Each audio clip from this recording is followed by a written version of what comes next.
Hi, everyone. Welcome back to the English Unlimited podcast. This is the deep dive, where we take the routine of daily life and show you exactly how to turn it into powerful, confident English. I'm Charlie. And I'm Jamie.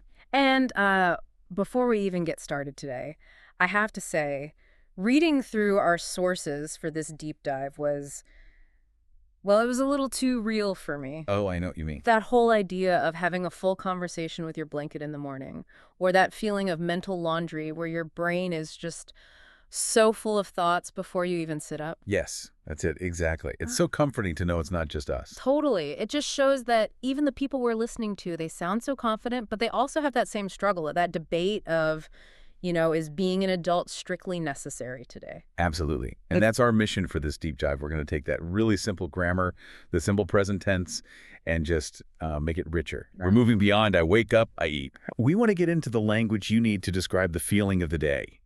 From that battle to get out of bed, to feeling completely drained later on, and even how you find your emotional anchor at the end of it all. Ooh, emotional anchor. I like that.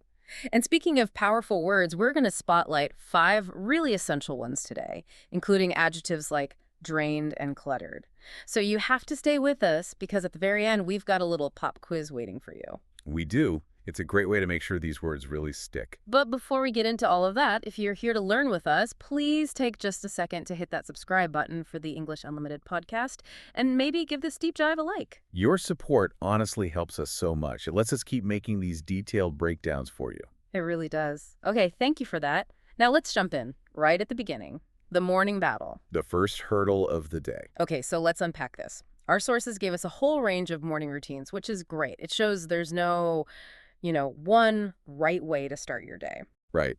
We had Emily, who is definitely a morning person. Her alarm is set for 6 a.m. 6 a.m. Wow, and she just gets up. Apparently so. Just pops right up. I can't relate. Me neither. I'm much more like Paul. He said he is not a morning person. His alarm is at 8 a.m., and he uses every last second of sleep. And then there were others in between, a more manageable 7 a.m. or 6:30. But no matter what time it is, they all seem to face the same problem, that just 5 more minutes trap. Oh, it's such a trap. It's a total lie you tell yourself. 5 minutes becomes 10, then 20, and then suddenly you're in a full-blown panic. And that inner conversation, that little debate you have with yourself, that is perfect practice for the simple present tense. It's all about these repeated daily actions and thoughts. So how do we make I wake up sound, well, more interesting, more like what it actually feels like? We use more descriptive verbs. So instead of just saying I wake up, you could say I struggle to wake up. Ah, I like that. And then you describe the sequence.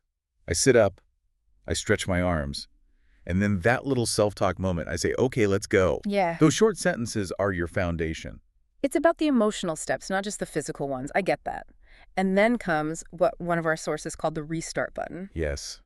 The shower. It's so much more than just getting clean, isn't it? For them, it's absolutely critical. It's a psychological tool. They said the warm water helps them feel awake, and then it's like, quote, pressing a restart button. Wait, okay, that phrase, pressing a restart button, that's not just simple language, that's a metaphor. How does using something like that elevate a simple sentence? That's a great question. It shifts the action from just being functional to being descriptive. When you say, the shower helps me press the restart button, you're communicating the effect of the action, the feeling. Not just what you do, but what it does to you. Exactly. It shows you're aware of your internal state, which is a sign of more advanced communication, even if you're using simple grammar. It's the difference between just translating and actually expressing yourself. Right. So I feel fresh is good, but the warm water washes away the mental laundry and I feel like I've hit reset.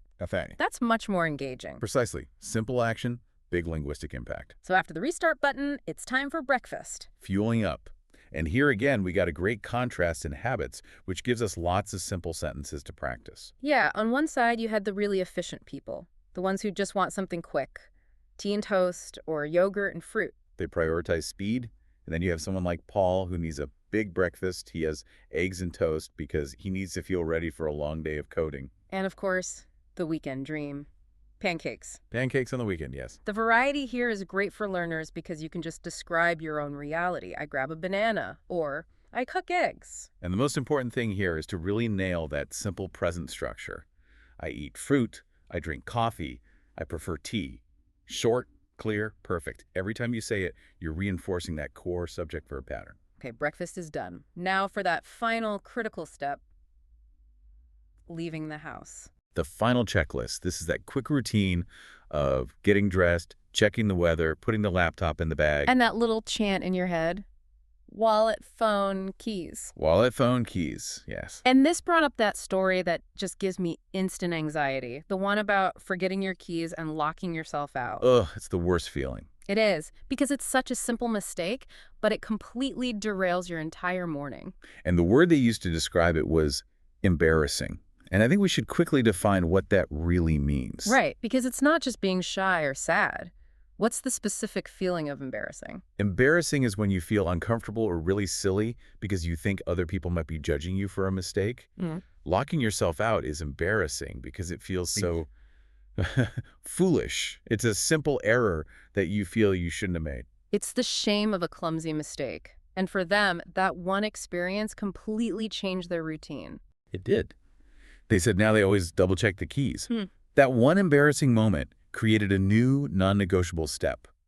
I check my pockets twice. I never leave without my keys. Okay, keys are secured. We're finally out the door and on the way to work.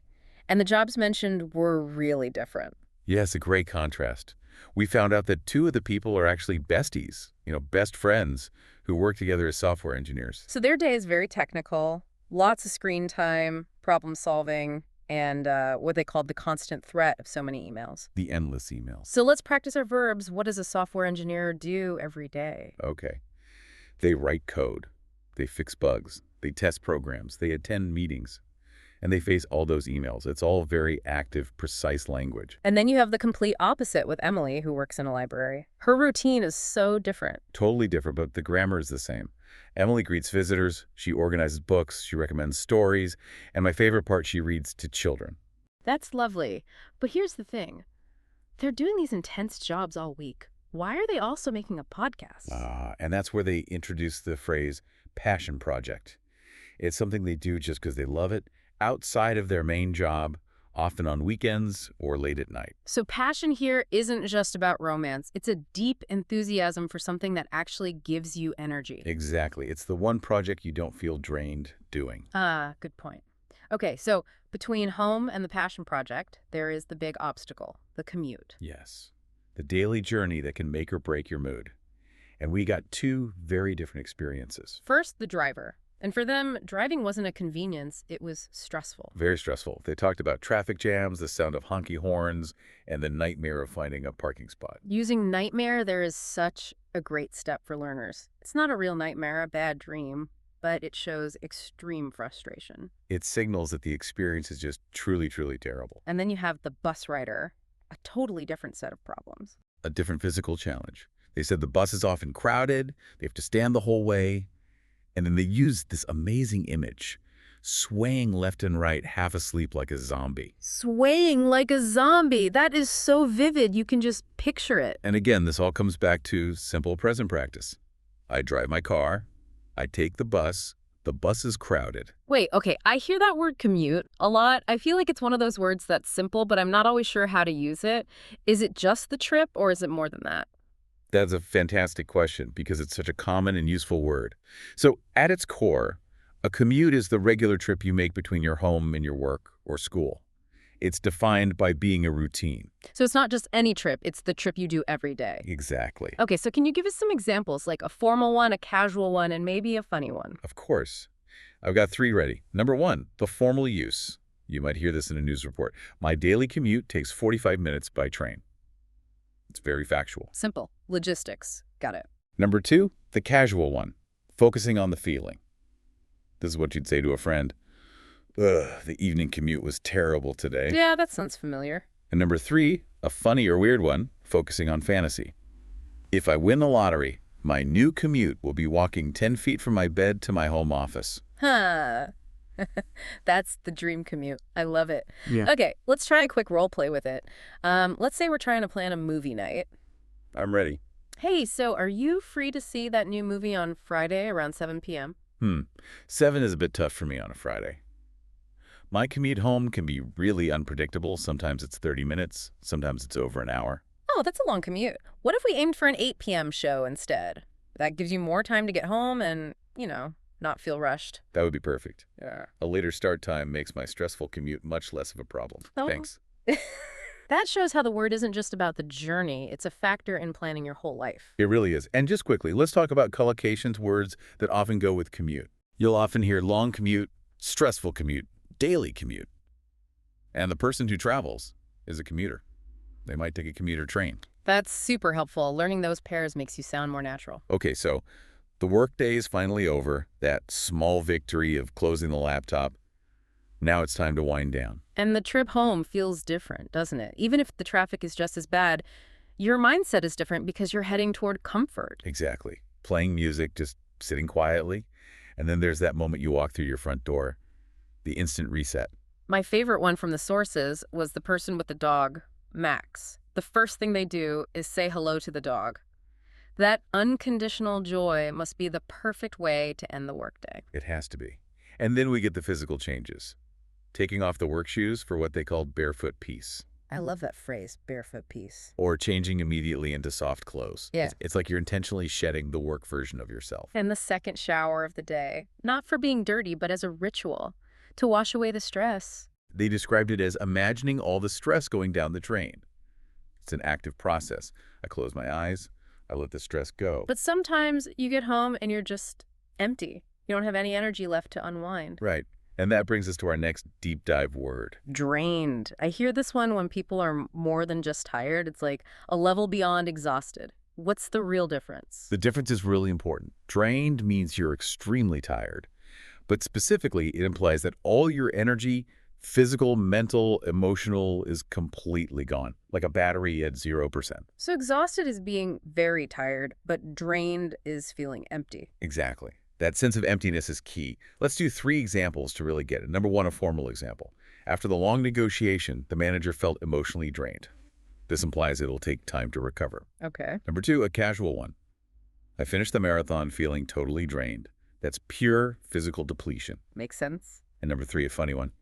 I tried to assemble that complicated furniture, and now I'm financially and mentally drained. Oh, I have been there. The mental drain is real. Okay, let's do a skit. Let's say, you want me to do something, but I'm just too drained. Got it.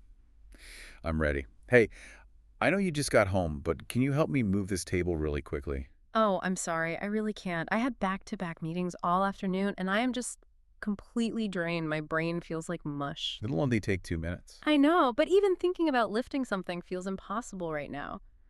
I'm mentally drained, physically drained. I just need to sit here for a bit. Okay, I get it. When you're that drained, even a small task is too much. Exactly. The word is powerful enough to end the negotiation right there. It is. And for collocations, you often hear completely drained, emotionally drained, or to feel drained. So once you're maybe a little less drained, the evening moves toward connection. Right. Dinner time was described as a small celebration, a connection point. A time to share the day, talk over each other, just be together. And this brings up a great verb for learners. Reconnect. They said dinner is when the separate roads of the day come back to one table. That's such a beautiful image. You've been on your own path all day, and now you reconnect your stories. We eat together, we share our day, we reconnect. And sometimes that connection isn't in person. They mention how important family calls are, even short ones. Yeah, that short call was described as a strong emotional anchor.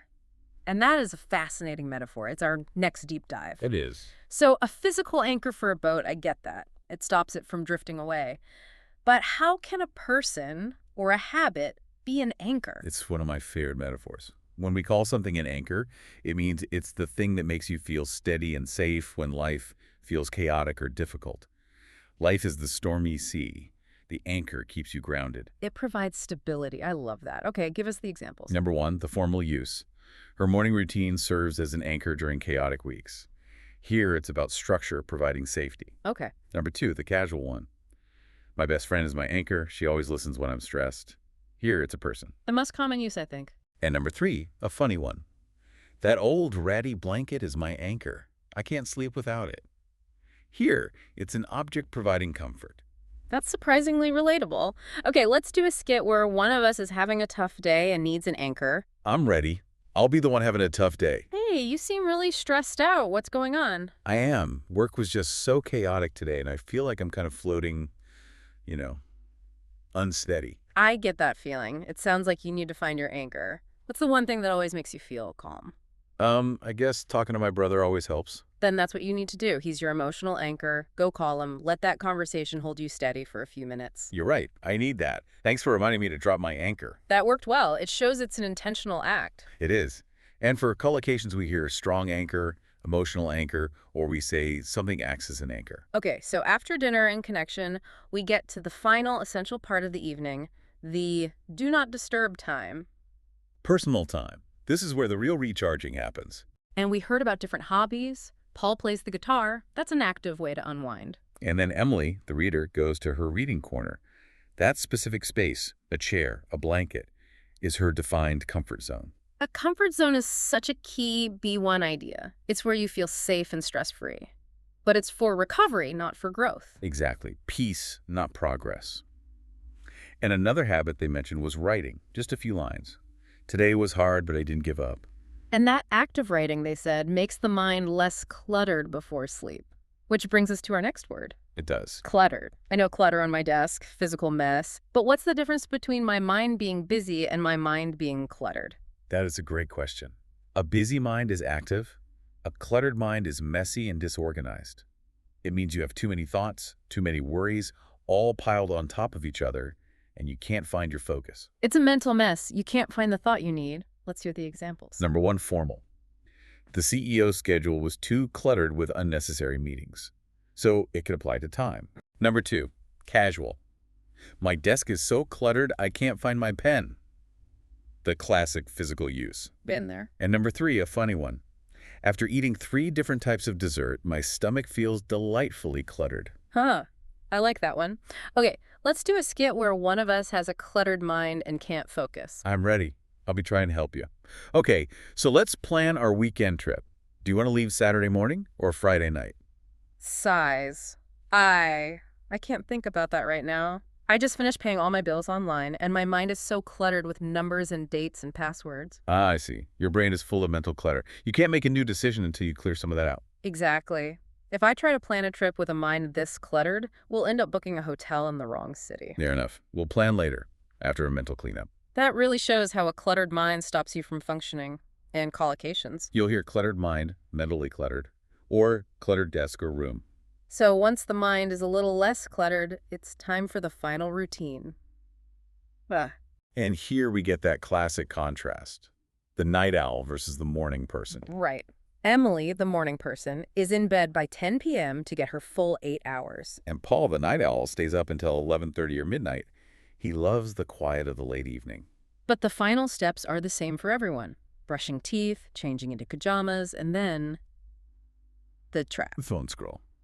Just 5 minutes, you say? And then it's 45 minutes later and your brain is wide awake. It's the worst. And that leads us to our final deep dive word, because if you do that, you're guaranteed to wake up feeling a certain way. Yes, you are. Grumpy. I know the word angry, which feels very strong. What's the difference with grumpy? The difference is all about intensity and duration.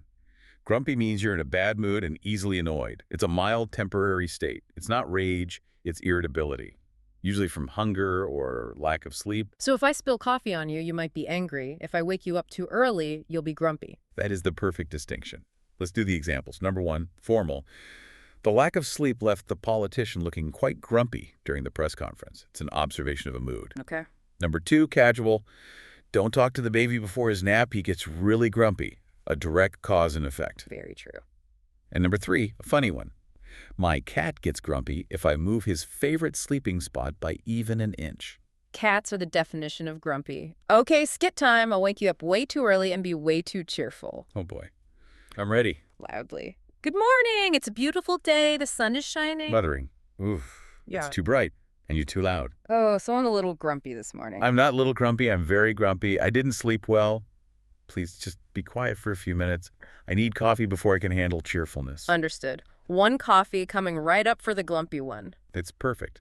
It's not mean or angry, just low energy and irritable. And for collocations, you could feel grumpy, get grumpy, or have a grumpy voice. Fantastic. Okay, so we've covered the whole day, but there is one very common mistake with the simple present tense that we absolutely have to talk about. Yes, this is so important. This one little error is something we hear from learners at all levels, and it's easy to fix with practice. It's that tiny little letter at the end of the verb, isn't it? It is the missing S. So let me ask you, using our sources, if I'm talking about Emily's routine, can I say, Emily walked to the library? Ah, and that's the classic mistake. No, because Emily is she, a third person singular, you have to say Emily walks with an S. Exactly. Emily walks to the library. She reads stories. That tiny S is the signal that this is a regular action done by one person. So let's do a few more quick examples to really drill it in. Okay. For Paul's dog, Max, you would say, Max plays with his ball. Right. Max is he or it. For Paul the night owl, Paul stays up late because he loves the choir. Stays loves. Got it. And for his job, he fixes bugs in the code. Okay, so that covers the positive sentences. What about when we say what someone doesn't do? Great question. This is where the rule actually gets a little easier. When you make it negative, you use doesn't, and the S moves to the word does. The main verb goes back to its base form. So I wouldn't say Paul not likes mornings. Correct. You would say, Paul doesn't like mornings. See how like has no S? The does in does all the work. That's a huge clarification. So Emily doesn't take the bus, she walks. The negative part has no S on the verb, but the positive part does. You've got it perfectly. The rule is only one S per clause. It's either on the main verb or on the helping verb does. And for questions, it's the same idea, right? Exactly the same. You'd ask, does Paul work in an office? The verb work is in its base form. This is so vital. If you can master this one little rule, your English will sound so much more fluent. It really will. It's worth the practice. All right, and now it is time to practice with our pop quiz. I promised you one, and here it is. Time to test our 5 new words. I'm going to give you a scenario from the daily routine. You just have to tell me which word fits best. Are you ready? I am so ready. Hit me with the first one. Okay, question 1. You get off a packed, crowded bus after a really long day at work. All your mental energy is gone. Are you feeling anchor or drained? Oh, that is the definition of feeling drained. Completely empty. Correct. Question 2. Your thoughts are all messy and disorganized, like a pile of clothes on the floor, and you can't focus.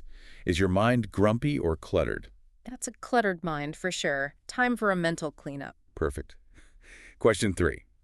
Your morning cup of coffee is the one thing that makes you feel safe and steady when the day is chaotic. Is that coffee your commute or your anchor? It holds me steady in the storm. It is my emotional anchor. Excellent. Final question. Yeah. You didn't get enough sleep, and now you're easily annoyed and sighing a lot. Are you angry or are you grumpy? That is definitely grumpy. Temporary annoyance from a physical cause. 4 for 4.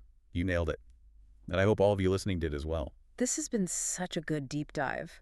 It's not just about what you do, but how you feel while you do it. So, to summarize our 3 biggest takeaways today, remember these words to make your daily story more powerful. Number 1 is commute. That regular trip between home and work that shapes so much of your day. Number 2 is drained. The feeling of being completely out of mental or physical energy. And number 3 is anchor. That person, habit, or thing that keeps you feeling steady and safe. And remember the grammar lesson, that Yeah. little S for he, she, and it in the simple present. Don't forget it.